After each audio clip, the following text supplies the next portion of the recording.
नमस्कार साथियों, आपका स्वागत है जय बजरंग इंस्टीट्यूट पर। जैसा कि आपने थंबनेल पर देखा, आज हम चर्चा करने वाले हैं उन वास्तविक कारणों की जहां पर हैदराबाद के जंगल जले कटे, क्या हुआ, आखिर हैदराबाद क्यों मर रहा है, क्यों जल रहा है, इस पर चर्चा करेंगे। और दूसरा हमारा टॉपिक है राज्यपाल और राष्ट्रपति की पॉकेट वीटो शक्ति क्या है, उस पर हम चर्चा करेंगे। तो सबसे पहले हम बात कर लेते हैं तुम्हारा हैदराबाद क्यों जल रहा है।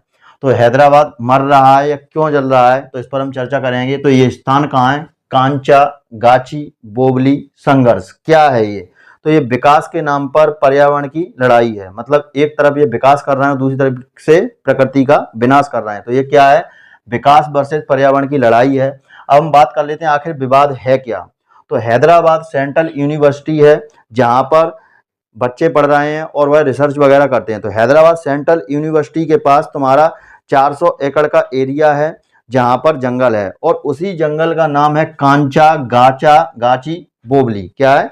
कांचा, गाची और बोबली। तो यहाँ पर इस जंगल का ही नाम ये है। अब यहाँ पर देखते हैं क्या हो रहा है। यहाँ पर आईटी पार्क के लिए नीलामी हो गई है 2024 में। यहाँ पर आईटी पार्क बनाया जाएगा और आईटी पार्क से लगभग सरकार को 20,20,000 करोड़ की आय होगी और लगभग 50,000 लोगों को रोजगार मिलेगा।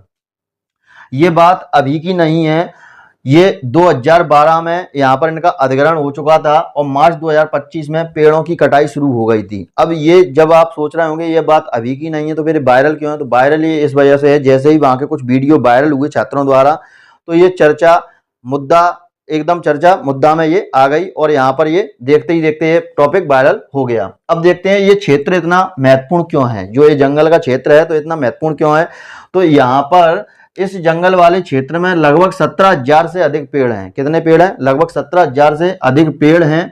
और ये क्या करते हैं? कार्बन सिंक या तापमान को नियंत्रित करते हैं। मतलब एक तरीके से यदि हम बात करें, समुद्र मंथन के समय जब हमारे शंकर जी ने जो विष का प्याला पिया था और हम सभी की सुरक्षा की थी, देवताओं की सुरक्षा की थी, तो इसी तरीके से ये जो पेड़ हैं, हैदराबाद में इंडस्ट्री एरिया ज्यादा है, वहां पर इंडस्ट्री ज्यादा है, जिसकी वजह से वहां पर क्या है? भीषण गर्मी पड़ रही है।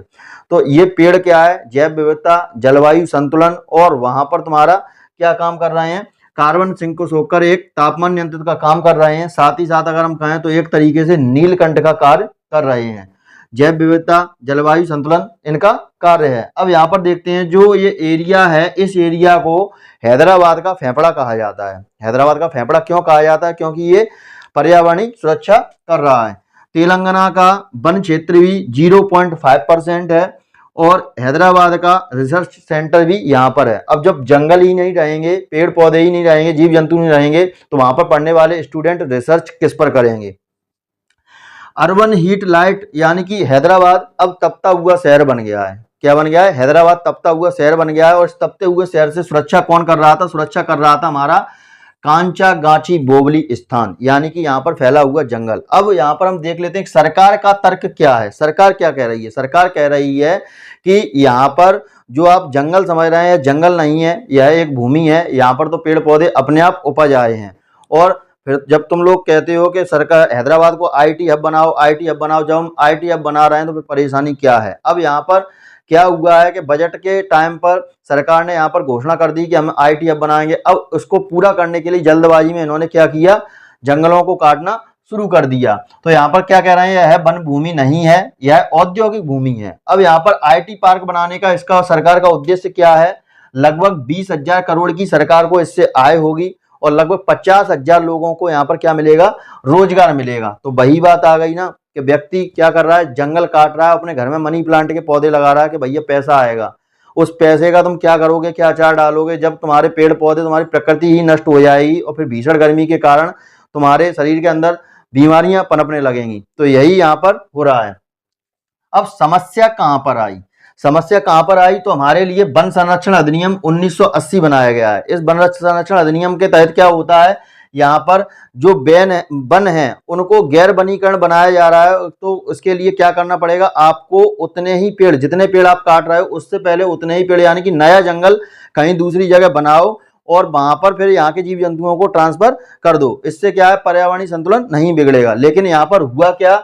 यहाँ पर इस उल्लंघन की क्या कर दी इन्होंने? मंजूरी नहीं ली, यानी कि उल्लंघन कर दिया इस बात का। पर्यावरणीय संरक्षण अधिनियम के तहत इन्होंने इस बात का उल्लंघन कर दिया। दूसरा क्षतिपूर्ति वनीकरण, यानी कि वनीकरण यानी कि जैसे कि अगर आपने एक जंगल को विनाश किया है तो इससे पहले आपको दूसरा जंगल तैयार करना था, इसके लिए कोई योजना नहीं बनाई। अगर इनको ये पेड़ काटने ही थे, आईटीएफ बनाना ही था, तो हैदराबाद तो बहुत बड़ा है, तो इससे पहले इतना ही एरिया लेकर आप नए पेड़ लगाते तो यहाँ के जीव जंतु वहां पर ट्रांसफर हो जाते, तो क्या होता, हमारा वन संरक्षण अधिनियम का उल्लंघन नहीं होता। दूसरी हम बात करें पर्यावरण संरक्षण अधिनियम 1986 की, तो पर्यावरण संरक्षण 1986 क्या कहता है, इसको हम छाता विधान भी कहते हैं। इसके तहत हवा, पानी, भूमि, मनुष्य, जीव जंतु और जीवाणुओं और प्रकृति का आपस में संबंध होता है, और इसका यहाँ पर क्या किया इन्होंने, यहाँ पर भी उल्लंघन कर दिया।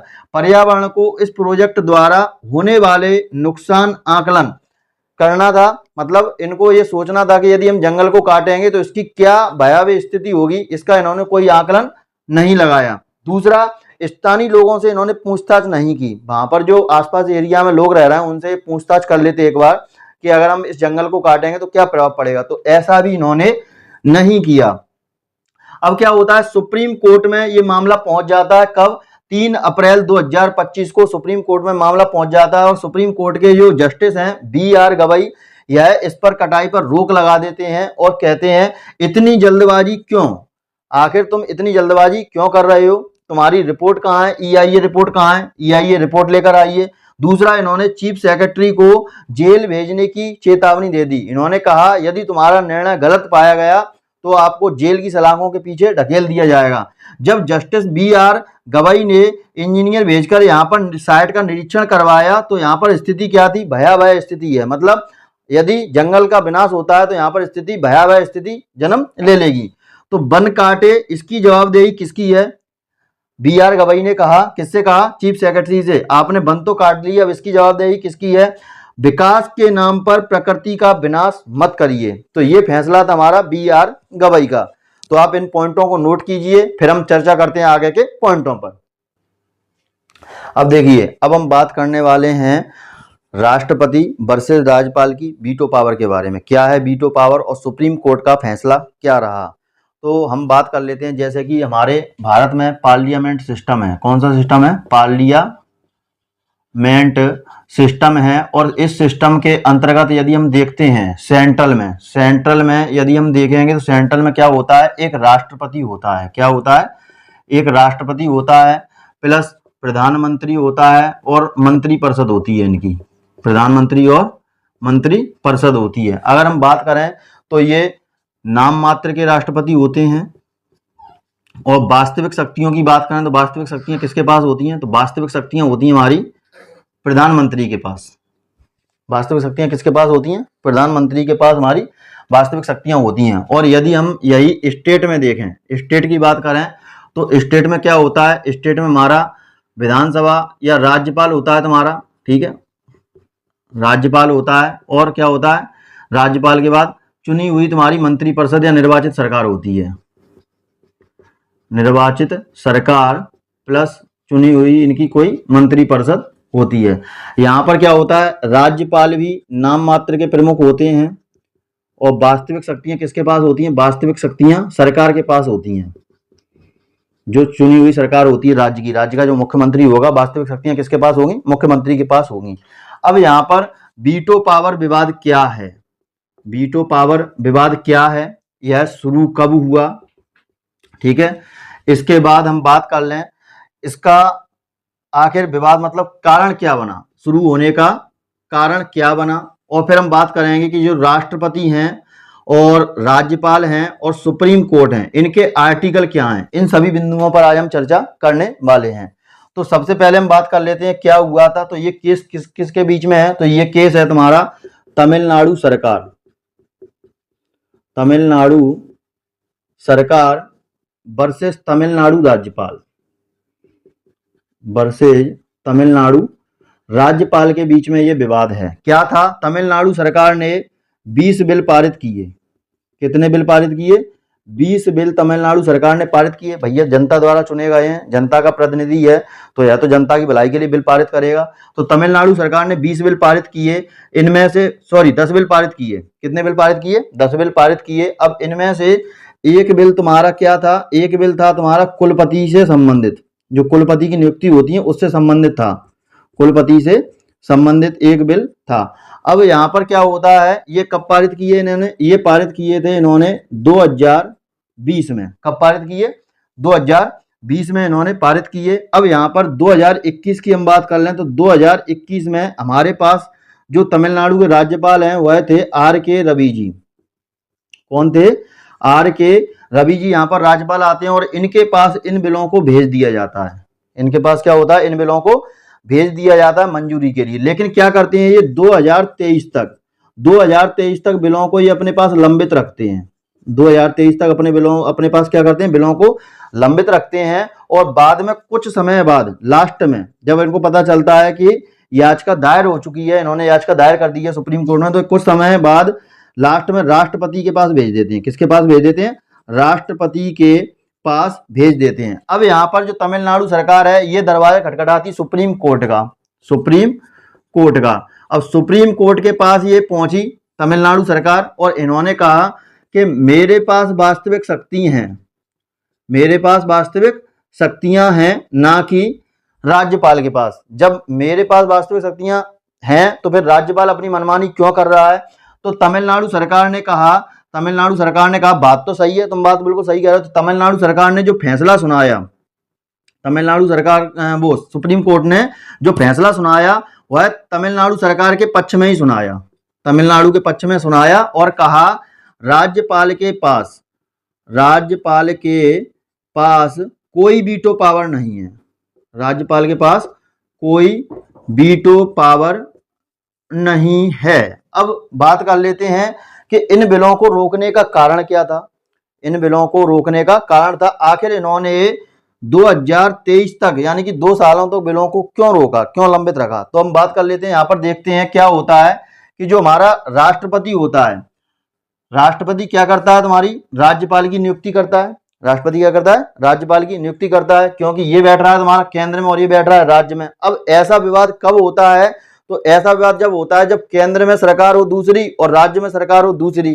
तो यहाँ पर क्या हुआ, इन बिलों को रोकने का कारण पहला तो इसमें कुलपतियों से संबंधित, क्योंकि कुलपतियों का जो राज्यपाल होता है राज्य में कुलपति पद पर होता है, यानी कि राज्यों के कुलपतियों की नियुक्ति भी कर सकता है और ये कुलपति पद पर भी माना जाता है। तो यहाँ पर क्या होता है, इसने सोचा कहीं मेरी शक्तियां को हनन ना हो जाए, मेरी शक्तियों को क्या हनन ना हो जाए, तो इस वजह से इन्होंने अपने पास बिलों को रोक कर रखा। दूसरा, सरकारी दबाव। अब हम देखते हैं कि सरकार जो होती है वह अगर दूसरी हो तो सामने वाली सरकार को गिराने के लिए प्रयत्न हमेशा करती है कि दूसरी सरकार गिरे और कब हम अपना पल्ला भारी रखें। तो ये भी कारण हो सकता है इन बिलों को रोकने का। तो सुप्रीम कोर्ट ने स्पष्ट रूप से कह दिया कि राज्यपाल किसी पार्टी विशेष का व्यक्ति नहीं है। लेकिन अगर हम व्यावहारिक तौर पर देखें, राज्यपाल किसी न किसी पार्टी से जुड़ा हुआ रहता है और उसी के समक्ष जो है इनकी बातें सुनकर निर्णय लेता है। तो यहाँ पर सुप्रीम कोर्ट ने स्पष्ट रूप से मना कर दिया कि राज्यपाल किसी पार्टी का व्यक्ति नहीं है और इसके पास वीटो पावर नहीं है। अब हम बात कर लेते हैं कि आखिर ये वीटो पावर है क्या। ठीक है, अब इस पर हम चर्चा करते हैं कि वीटो पावर है क्या। तो हम देखते हैं, हमारे पास एक है राष्ट्रपति, ठीक है, और एक है हमारे पास राज्यपाल। अब राष्ट्रपति और राज्यपाल में क्या होता है, जैसे किसी विधेयक को पारित होना हो, अगर आपने मेरे पिछले वीडियो देखे हों बजट के, तो उसमें आपको ये सारी की सारी चीजें क्लियर मैंने कराई हैं। अगर किसी विधेयक को पारित होना हो केंद्र में, कहां पर, केंद्र में अगर किसी विधेयक को पारित होना हो तो सबसे पहले लोकसभा में बिल पारित होगा, उसके बाद राज्यसभा में बिल पारित होगा और फिर अंत में प्रेसिडेंट यानी कि राष्ट्रपति की मंजूरी के लिए जाता है। इसी को हम क्या कहते हैं, विधेयक पारित होना है, बिल पारित होना कहते हैं। और ये किसमें है तुम्हारा, तो ये है तुम्हारा अनुच्छेद 111 के तहत। किसके तहत, अनुच्छेद 111 के तहत। और यही सेम कंडीशन यदि राज्य में किसी विधेयक का पारित होना हो तो सबसे पहले कहां पारित होगा, सबसे पहले होगा अपना विधानसभा में पारित। कहां होगा, विधानसभा में। और उसके बाद फिर कहां जाएगा, राज्यपाल के पास जाएगा और राज्यपाल इस पर क्या करेगा, अपने साइन करेगा। साइन करने के बाद मंजूरी दे देगा। और ये इसका उल्लेख किसमें है, तो इसका उल्लेख है तुम्हारा अनुच्छेद 200 में। अब अनुच्छेद 200 में इन्होंने क्या किया, अपनी शक्तियों का गलत प्रयोग कर लिया, तभी तो ये केस पहुंचा सुप्रीम कोर्ट में तमिलनाडु सरकार का। अनुच्छेद 200 में ये लिखा है और अनुच्छेद 111 में कि राज्यपाल अगर चाहे तो किसी भी बिल को अपने पास रख सकता है, लेकिन उसमें समय का उल्लेख नहीं था। उसमें समय का उल्लेख नहीं है कि कितने समय तक आप रख सकते हो। तो इन्होंने इसी अनुच्छेद का फायदा उठाकर तमिलनाडु के जो राज्यपाल थे, इन्होंने क्या किया भैया, तमिलनाडु के राज्यपाल कौन, RK रवि जी, इन्होंने क्या किया, इन्होंने कह दिया कि भाई बिल हमने अपने पास रख लिया इस शक्ति का गलत उपयोग करके। तो यहाँ पर जो चीफ जस्टिस थे इन्होंने स्पष्ट रूप से मना कर दिया कि तुमको बिल अपने पास 1 साल तक या अनिश्चित काल तक रखने का कोई प्रावधान नहीं है। तो यहाँ पर जो सुप्रीम कोर्ट के जो 2 जस्टिस हैं, एक है तुम्हारे पर्दीवाला, एक है तुम्हारे पर्दीवाला और दूसरे हैं तुम्हारे R माधवन। कौन है, R माधवन। तो इन्होंने स्पष्ट रूप से ये फैसला सुना दिया। अब क्या फैसला सुनाया है देखते हैं हम, तुम्हारा राज्यपाल के लिए देखते हैं पहले क्या फैसला सुनाया है, राज्यपाल और राष्ट्रपति। तो पहले अपन देखते हैं सुप्रीम कोर्ट का फैसला राज्यपाल के लिए। राज्यपाल के लिए इन्होंने क्या कहा, राज्यपाल, तो राज्यपाल के लिए इन्होंने कहा मनमानी पर रोक, मनमानी पर रोक। इन्होंने कह दिया कि राज्यपाल अपनी मनमानी नहीं करेंगे। दूसरा, यदि तुम्हारे पास कोई बिल आता है, विधेयक आता है, तो आपको उसको अनिश्चित काल तक रोकने का कोई हक नहीं है। यानी कि अनिश्चित काल तक, अनिश्चित काल तक आप किसी बिल को नहीं रोक सकते हैं, अनिश्चित काल तक नहीं रखना है।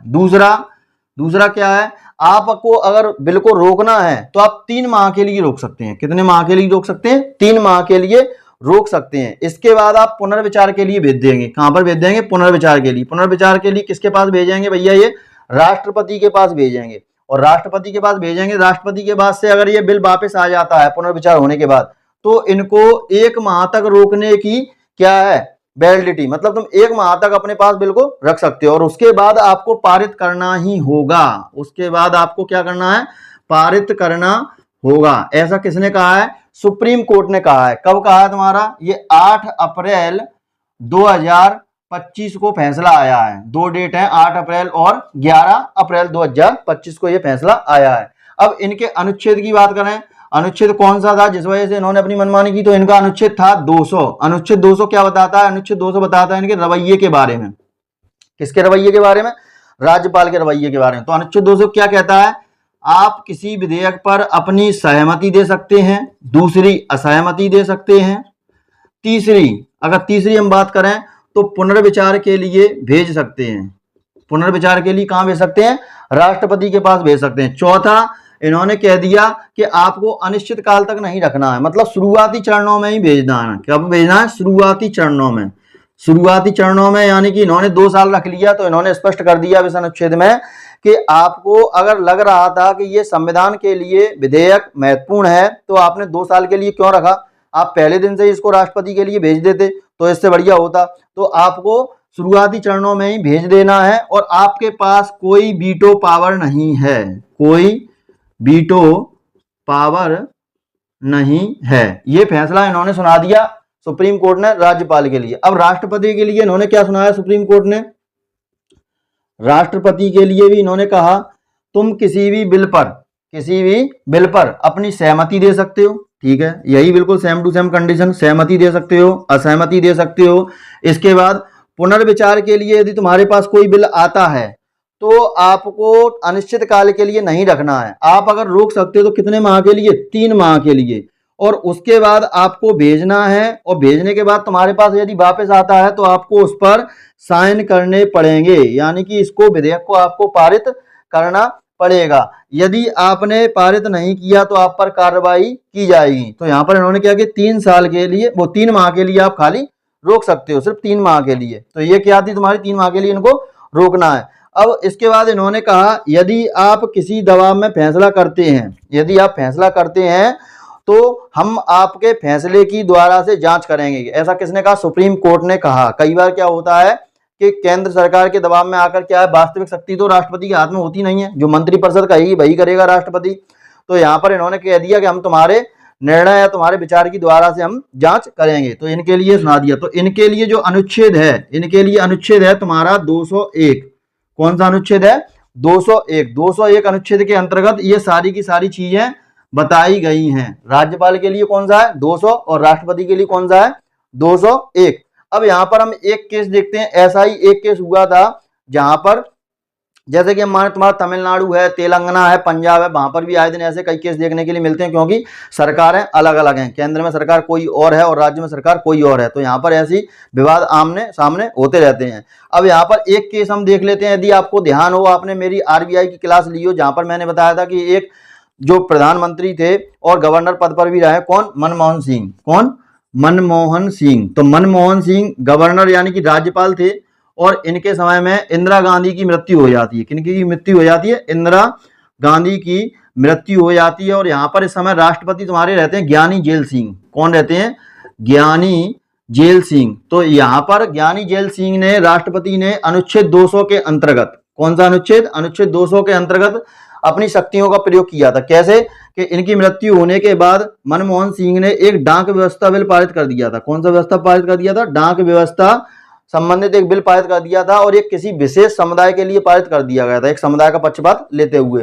तो यहाँ पर जब इनके पास ये बिल गया तो इन्होंने अनुच्छेद 201 के अंतर्गत अपने पास इस बिल को रख लिया, और अभी तक इस बिल का कोई जवाब नहीं आया। अब सुप्रीम कोर्ट ये कहता है कि यदि आपको अपने पास वीटो पावर रखनी है, तो वीटो पावर आपकी कब काम करेगी? तो वीटो पावर आपकी अनुच्छेद 111 के तहत तभी काम करेगी जब बिल आपके पास लोकसभा, राज्यसभा से पारित होने के बाद जब आपके पास आता है, तब आपके पास वीटो पावर काम करेगी, तब तक कोई वीटो पावर काम नहीं करेगी। तो ये था तुम्हारा विवाद, कौन सा? तमिलनाडु वर्सेस राज्यपाल का। अब इस सुप्रीम कोर्ट के फैसले से क्या लाभ होगा, इस पर हम चर्चा करते हैं। तो सुप्रीम कोर्ट के फैसले से क्या लाभ होगा? तो सुप्रीम कोर्ट के फैसले से अगर हम लाभ की बात करें, तो लाभ सुप्रीम कोर्ट के फैसले से पहला होगा हमारा, कौन सा? संतुलन बनेगा, संवैधानिक संतुलन। कौन सा संतुलन? संवैधानिक संतुलन। संवैधानिक संतुलन किस किस के बीच में बनेगा? तो संवैधानिक संतुलन बनेगा तुम्हारा राज्यपाल वर्सेज सरकार। अब ऐसा नहीं है कि अपने संविधान में लिखा है कि सरकार जो होती है उसके पास वास्तविक शक्तियां होती हैं, तो यहां पर इस फैसले से तुम्हारा संतुलन बनेगा इन दोनों की शक्तियों के बीच। ऐसा नहीं है कि राज्यपाल हमारा सरकार पर हावी हो जाए। दूसरा, तुम्हारा लोकतंत्र मजबूत होगा। क्या होगा? तुम्हारा लोकतंत्र मजबूत होगा, सरकार पर से जनता का विश्वास नहीं उठेगा, क्योंकि अगर कोई घटना घटित होती है तो जनता को जवाब कौन देता है? जनता को जवाब तो सरकार देगी, क्योंकि जनता सवाल पूछेगी सरकार से, राज्यपाल से तो पूछेगी नहीं। तो यहाँ पर क्या होगा? लोकतंत्र मजबूत होगा, क्योंकि लोकतंत्र के तहत ही जनता द्वारा जनता के लिए चुना हुआ प्रतिनिधि होता है। तो यहाँ पर दूसरा तुम्हारा लोकतंत्र मजबूत होगा। तीसरा तुम्हारा संघवाद मजबूत होगा। संघवाद मजबूत से मतलब क्या होगा कि राष्ट्रपति और इधर हो जाएगा तुम्हारा राज्यपाल, केंद्र अपना, ये बैठता है केंद्र में और ये बैठता है तुम्हारा राज्य में। तो यहाँ पर कह दिया इन्होंने, आप अपना अपना काम करिए, किसी पार्टी विशेष पर फोकस मत करिए, आपका जो काम है आप उस काम को करिए। तो यहाँ पर ये था तुम्हारा पूरा का पूरा केस तमिलनाडु का सरकार का और तमिलनाडु राज्यपाल का। अब हम बात कर लेते हैं इनके अनुच्छेदों के बारे में कि राष्ट्रपति के अनुच्छेद क्या हैं और राज्यपाल के क्या हैं और सुप्रीम कोर्ट के अनुच्छेद क्या हैं, और सुप्रीम कोर्ट के पास ये शक्तियां कहां से आई कि उन्होंने ये फैसला सुना दिया। आपके मन में तो ये भी होगा कि सुप्रीम कोर्ट ने हस्तक्षेप क्यों किया, सुप्रीम कोर्ट का फैसला क्यों सुनाया। तो हम बता दें, सुप्रीम कोर्ट के जो अनुच्छेद होते हैं 124 से लेकर 148 तक के होते हैं, उसमें एक अनुच्छेद है 142। 142 अनुच्छेद के अंतर्गत वह पूर्ण निर्णय ले सकती है सुप्रीम कोर्ट और किसी भी फैसले को सुना सकती है। जैसा कि आपने देखा था 1984 में भोपाल में जो यूनियन कार्बाइड गैस त्रासदी घटना हुई थी, जहां पर जहरीली गैसें निकली थी, जिसकी वजह से भोपाल में कई सारी मौतें हुई थी। तो इसके लिए पूरे देश भर में अलग अलग जगह से याचिकाएं इतनी दायर हो गई कि सुप्रीम कोर्ट ने सारे केसों की याचिकाएं अपने अधीन बुलाकर फैसला सुना दिया था। सुप्रीम कोर्ट कोई भी केस हो भारत में कहीं पर भी हो, तो सुप्रीम कोर्ट उसको बुलाकर अपने अधीन निर्णय ले सकती है, उसका अधिकार है अनुच्छेद 142 के अंतर्गत। हालांकि सरकार ऐसा बहुत कम करती है, जरूरत पड़ने पर ही सुप्रीम कोर्ट हमारी करती है। अब हम बात कर लेते हैं सुप्रीम कोर्ट और राज्यपाल और राष्ट्रपति के अनुच्छेद के बारे में। तो हम बात कर लेते हैं पहले हमारे राष्ट्रपति के अनुच्छेद के बारे में। करंट अफेयर्स से संबंधित ये क्वेश्चन है, तो अनुच्छेद इस बार पूछे जाएंगे।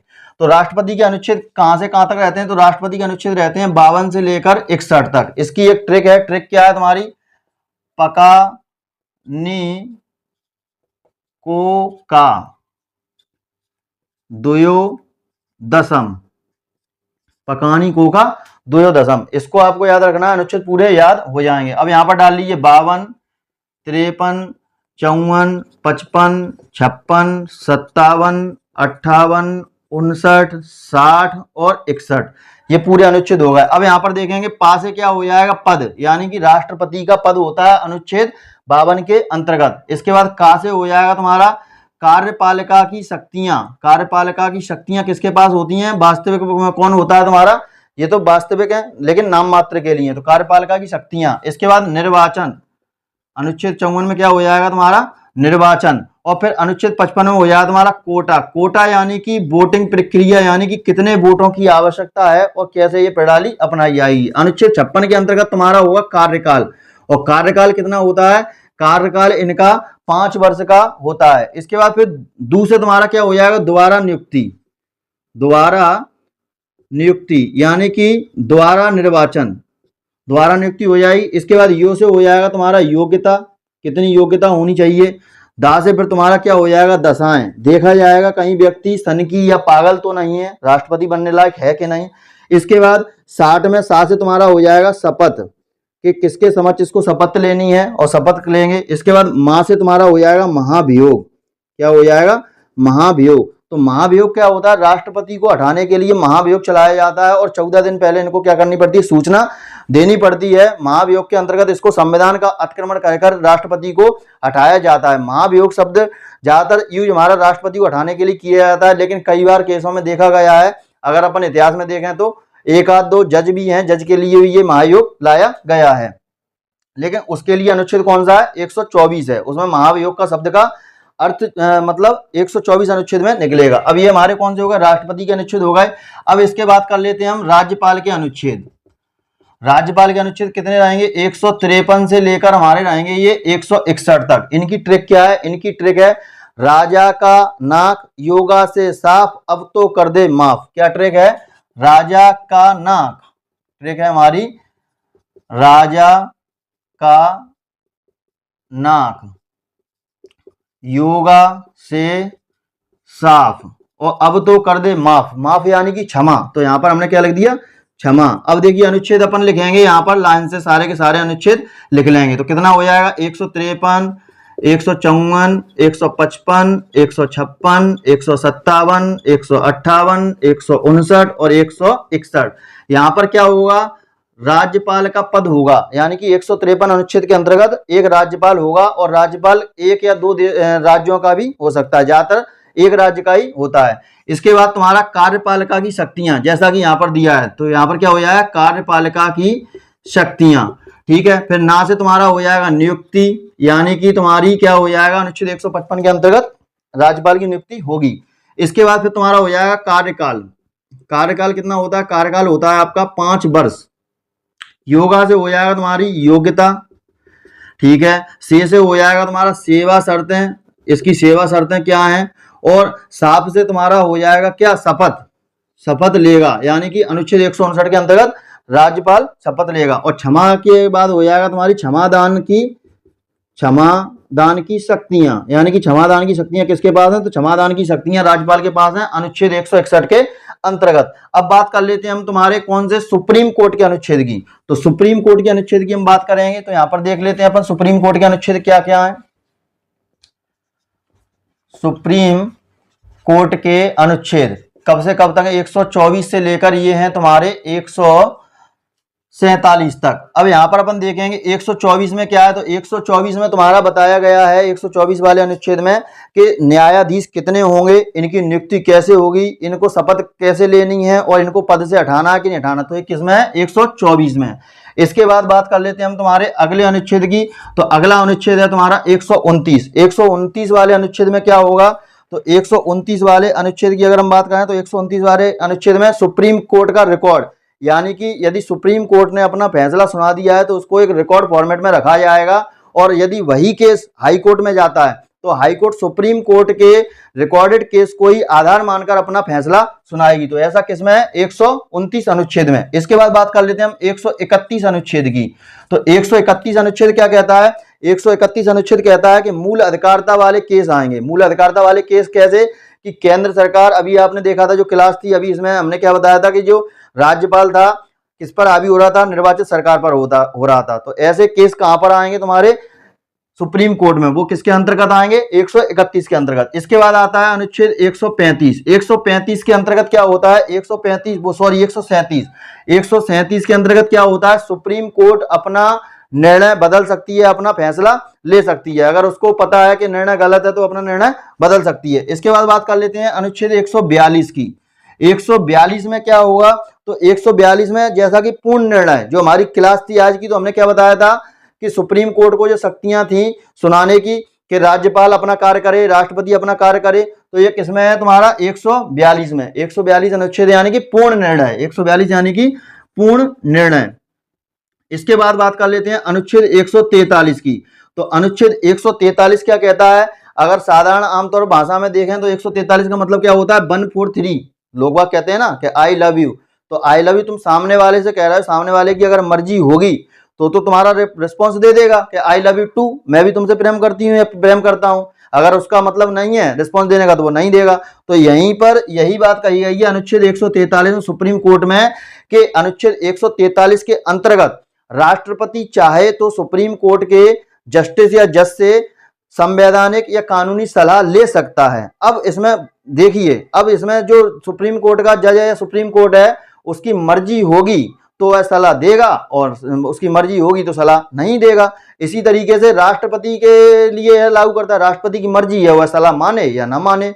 तो यही था तुम्हारा सुप्रीम कोर्ट के अनुच्छेद। उम्मीद करता हूं आपको हमारा करंट अफेयर्स पढ़ाने का तरीका अच्छा लगा होगा। यदि आप चाहते हैं करंट अफेयर्स की ऐसे ही रेगुलर क्लास आपको मिले ट्रेंडिंग टॉपिक के साथ, तो एक प्यारा सा कमेंट कीजिए। इन कमेंट की सहायता से हमको मोटिवेशन मिलता है और हम आपके लिए लगातार नए वीडियो लाते रहेंगे। तब तक के लिए मिलते हैं किसी नए ट्रेंडिंग टॉपिक के साथ अगले वीडियो में। तब तक के लिए जय हिंद, जय भारत।